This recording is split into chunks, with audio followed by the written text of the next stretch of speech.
माशाल्लाह जी, ये देखें मैंने सारे चस्के इसी बाउल में डाल दिए। अगर आप भी रेगुलर पकोड़े खा खा के बोर हो चुके हैं तो ये वाली रेसिपी वीडियो आपके लिए है। ऐसा क्या है इस वीडियो में, ये तो आप वीडियो देखेंगे तो पता चल जाएगा। चले फटाफट से रेसिपी को स्टार्ट करते हैं। बिस्मिल्लाहिर्रहमानिर्रहीम। सबसे पहले हमने एक बाउल के अंदर बेसन शामिल कर लिया। इस तरह से 1 पाव बेसन है या 1 प्याली बेसन जो है उसमें शामिल कर देंगे। इसके साथ ही हरी मिर्चें आपने इस तरह से बारीक काट काट के आपने शामिल करनी है, ठीक है। चले जिसके साथ ही इसमें आलू शामिल करेंगे इस तरह से लंबे रुख में कटे हुए, ठीक है। जैसे बच्चे फ्राइज बना के खाते हैं ना घर में, वो वाले आलू आपने इस तरह से लंबे लंबे काट के डालने हैं। और कोई शेप नहीं, कोई चॉप नहीं करना, आपने लंबे फ्राइज की तरह से आलू बना के आपने इसमें डालने हैं, ठीक है। यही तो खास बात है इस रेसिपी में। चलें जी, आलू डालने के बाद इस तरह से हम प्याज भी इसमें शामिल कर देंगे। और प्याज शामिल करने के बाद आपने प्याली भर के इसमें पालक काट के शामिल कर देनी। ये देखें, अभी आपको लग रहा होगा ये बहुत ज्यादा, लेकिन जब इसकी मिक्सिंग स्टार्ट करेंगे ना इसमें नजर भी नहीं आना। तो पालक जो है वो सेहत के लिए भी बहुत हेल्दी होती है। आप बेफिक्र होकर इसमें पालक शामिल कर दें। ये जी, इसमें 1 टेबल स्पून नमक शामिल कर देंगे हम लोग।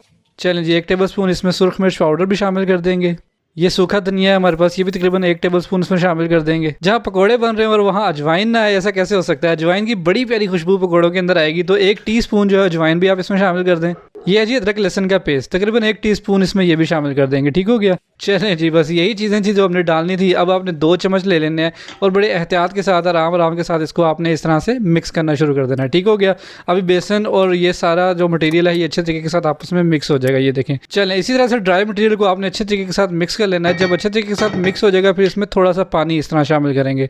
पानी आपने बहुत ज़्यादा मिकदार में नहीं डालना, ग्रेजुअली पानी ऐड करना है, थोड़ा थोड़ा शामिल करते जाएँ और फिर उसको मिक्स करते जाएँ, क्योंकि हमने इसको बिल्कुल भी पतला नहीं बनाना, ठीक हो गया। तो इस तरह से दोबारा थोड़ा सा पानी शामिल करेंगे और दोबारा इसको थोड़ा सा इसमें मिक्सिंग स्टार्ट कर देंगे इसकी। तो आप जब पकोड़े घर पे बनाते हैं वो क्रिस्पी नहीं बनते, मुझे पता है, कोई मसला नहीं। वीडियो को देखते जाएं, मैं आपको इंशाल्लाह एक एक स्टेप जो है वो एक्सप्लेन करके बताऊंगा। अच्छे तरीके के साथ मिक्स करने के बाद ये देखें, इस कंडीशन में आपका बैटर होना चाहिए, ना ज्यादा पतला है और ना ही ये ड्राई है, ठीक है। और राज की बात ये है कि अब जब आपने पकौड़ों के लिए बैटर लेना है ना, तो आपने हाथ से उठाना है, ठीक है, चम्मच से नहीं उठाना, क्योंकि चम्मच से जब आप पकौड़े बनाएंगे वो चिपटे चिपटे से बनते हैं, वो बिल्कुल भी अच्छे नहीं लगते। अब कढ़ाई का जो ऑयल है ना वो बहुत ज्यादा गर्म नहीं होना चाहिए, मीडियम हॉट टेम्परेचर के ऊपर आपने ऑयल के अंदर पकौड़ों को इस तरह से हाथ की मदद से डाल देना, ठीक है। यही वो गलती है जो आप करते हैं, आपका ऑयल बहुत ज्यादा गर्म होता है और पकोड़े जो है वो जल जाते हैं और अंदर से कच्चे कच्चे से और बड़े अजीब से रह जाते हैं। तो आपने क्या करना है, मीडियम हॉट फ्लेम के अंदर आपने पकोड़े इस तरह से शामिल करने हैं और उनको थोड़ा प्रॉपर टाइम दें, ठीक है। जल्दी किस बात की है। ये देखें जी, एक पूरा हमारा डल चुका है, इसको तकरीबन 5 से 7 मिनट हमने दिए हैं, इसको पकने दिया अच्छे तरीके के साथ। ये बिल्कुल भी अंदर से कच्चे नहीं होंगे और बड़े जबरदस्त और क्रिस्पी क्रिस्पी। ये देखें, इसकी आवाज़ भी शायद आपको कैमरे में आ रही होगी, ये देखें।